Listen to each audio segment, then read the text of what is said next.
Hello friends, നമ്മൾ ഇന്ന് ഇവിടെ നോക്കാൻ പോകുന്നത് SCERT പുതിയ ടെക്സ്റ്റ് ബുക്കിലെ 5ാം ക്ലാസ്സിലെ അടിസ്ഥാന ശാസ്ത്രം ചാപ്റ്റർ 10 കയ്യെത്തും ദൂരത്ത് ആകാശം എന്ന ചാപ്റ്ററാണ് കേട്ടോ. ലോക പ്രശസ്തരായ ജ്യോതിശാസ്ത്രജ്ഞന്മാർ ആരൊക്കെയാണ്? ലോക പ്രശസ്തരായ ജ്യോതിശാസ്ത്രജ്ഞന്മാരാണ് ഗലീലിയോ, ന്യൂട്ടൺ, കോപ്പർനിക്കസ്. ആരൊക്കെയാണ്? Galileo, newton, Copernicus. പ്രശസ്തരായ ഇന്ത്യൻ ജ്യോതിശാസ്ത്രജ്ഞന്മാർ ആര്യഭടൻ, ഭാസ്കരാചാര്യർ. ആകാശം എന്നാൽ എന്ത്? ആകാശം എന്നാൽ എന്താണ്? ഭൂമിക്ക് ചുറ്റുമുള്ള അന്തരീക്ഷമാണ് ആകാശം. ബഹിരാകാശം എന്നാൽ എന്താണ്?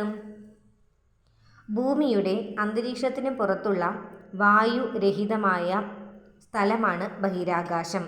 ചന്ദ്രനും സൂര്യനും നക്ഷത്രങ്ങളുമൊക്കെ ഉള്ളത് ബഹിരാകാശത്താണ്. ഇനി ആൽഫ സെൻറ്റൗറി എ, അതൊരു നക്ഷത്രമാണ് കേട്ടോ. നമ്മളുടെ ഭൂമിയുടെ ഏറ്റവും അടുത്ത് സ്ഥിതി ചെയ്യുന്ന നക്ഷത്രം ഏതാണ്?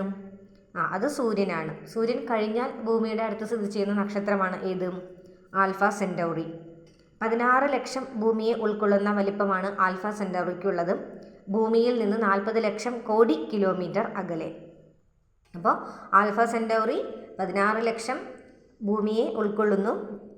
ഭൂമിയിൽ നിന്ന് 40 ലക്ഷം കോടി കിലോമീറ്റർ അകലെ. സൂര്യന് എത്ര ലക്ഷം ഭൂമിയാണ് ഉൾക്കൊള്ളാനായിട്ട് സാധിക്കുന്നത്? 13 ലക്ഷം ഭൂമിയെ ഉൾക്കൊള്ളാവുന്ന വലിപ്പമാണ് സൂര്യനുള്ളത്. ഭൂമിയിൽ നിന്ന് 15 കോടി കിലോമീറ്റർ അകലെയാണ് സൂര്യൻ സ്ഥിതി ചെയ്യപ്പെടുന്നത്. ഭൂമി 50 ചന്ദ്രനെ ഉൾക്കൊള്ളാവുന്ന വലിപ്പമാണ് ഭൂമിക്കുള്ളത്. 50 ചന്ദ്രനെ ഉൾക്കൊള്ളുന്ന വലിപ്പമാണ് ഭൂമിക്കുള്ളത്.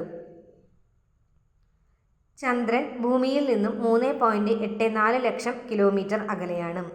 ചന്ദ്രൻ ഭൂമിയിൽ നിന്നും 3.84 ലക്ഷം കിലോമീറ്റർ അകലെയാണ്.